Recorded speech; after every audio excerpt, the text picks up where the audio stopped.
Now look into this. Adroit and gauche. Now adroit literally in French means right hand, and gauche literally means left hand. But when it is used in any other context, it means skillful. If you are adroit with sewing, it means that you're very skilled in sewing. Gauche means clumsy. Please do not bring Ram to my party. He has very gauche manners. Means I don't want Ram in my party because he tends to be very socially inept. Okay. From gauche you get gaucherie, clumsiness. Gaffe is when a gauche person does some social blunder. He commits a gaffe or a faux pas. This can also be a faux pas. Inept is another word that means the same. When someone does not have social skills typically, he or she is said to be inept. Adept is the opposite, when someone is skilled, right? Then there is dexterous. Now, quite a few of you would be aware of Dexter's laboratory. Now, Dexter is known for his scientific skills, and that is the etymology of the word dexterous. Okay, Dexter, dexterous. Dexterous means very skilled. Ambidextrous. Now, if you are ambidextrous, you can write with both the hands.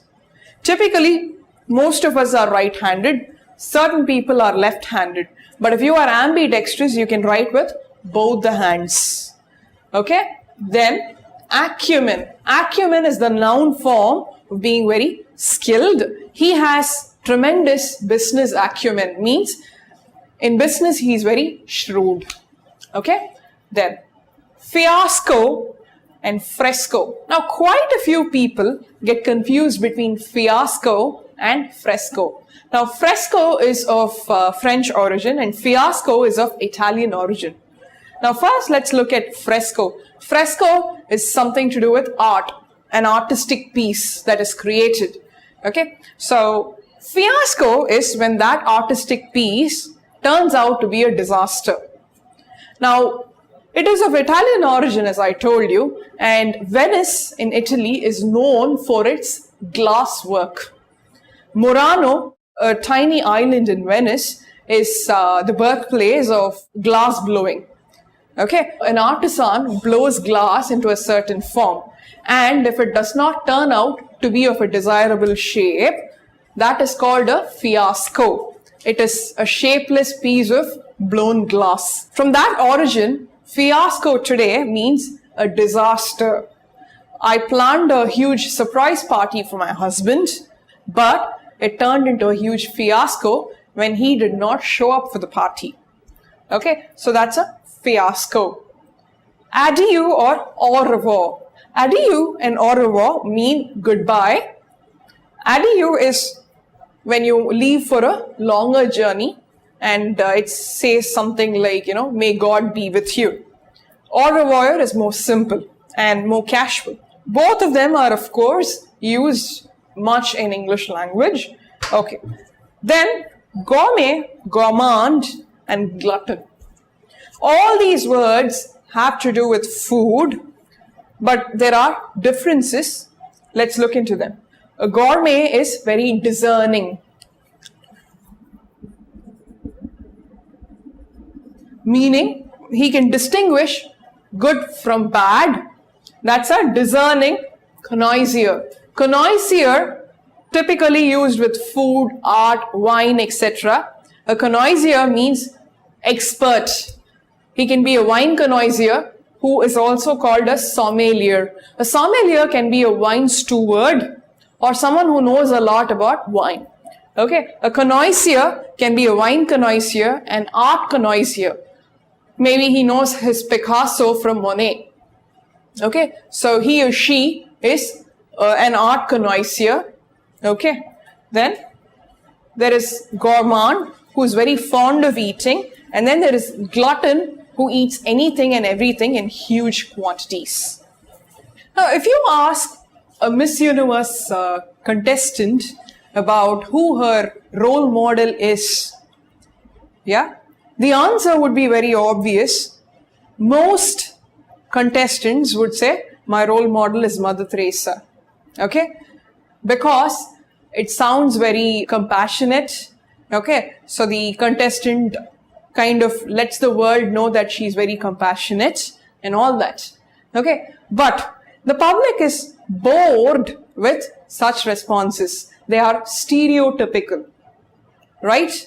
Ask any actress what she would have become had she not become an actress. She would probably say, I would have become a doctor. Okay? So these are cliched, trite, hackneyed and blasé. Okay? All these words, they are very often repeated, so much that they are boring, mundane, very commonplace, and they are not original. They are very unoriginal. Everyone keeps saying the same thing. The response is very cliched, trite, hackneyed and blasé, stereotypical. Okay? Then, ennui, it's spelled E-N-N-U-I, but it's pronounced ennui, like in envelope. Now, the E-N here is not pronounced as N, but as on. Okay? So, ennui means boredom. Then, sang, sang means blood, from which you get sang-froid, which means cold-blooded. It can also mean you're very cool and composed at all times. The parents were puzzled with his sang-froid behavior when he was informed that he was afflicted with cancer. Sang-froid means being very cool and composed. The literal meaning is cold blood. Sanguine means full of blood. It means the person is very cheerful. Sanguine means cheerful or healthy. Sanguine is synonymous with vivacious, which means full of life. Then there is consanguine. Now, con is the root word for same, from which you get concentric. Same center. Concentric circles are circles with the same center, maybe of different radii. Okay? Consanguine, same blood. So, your family, your cousins, you're consanguine with. Okay? Human behavior is sometimes classified into 4 categories. One is when he or she is full of blood, sanguine. He or she is very cheerful. And then there is bile. Excessive bile apparently leads to you being bilious. Okay? Which means you're nauseous. This comes from nausea or nausea, which means you have a vomiting sensation. Lurid. Okay? Then choleric. Choleric means you are very annoyed. Okay?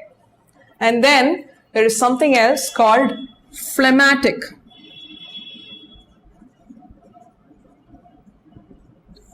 Phlegmatic means you have excessive phlegm and that makes you very quiet. That's phlegmatic. Now look into these words, elan, panache and suave. Now if you have a lot of elan, you have a lot of style. Panache, you're very cool and confident. Suave, you're very flamboyant. You're very confident about your own self.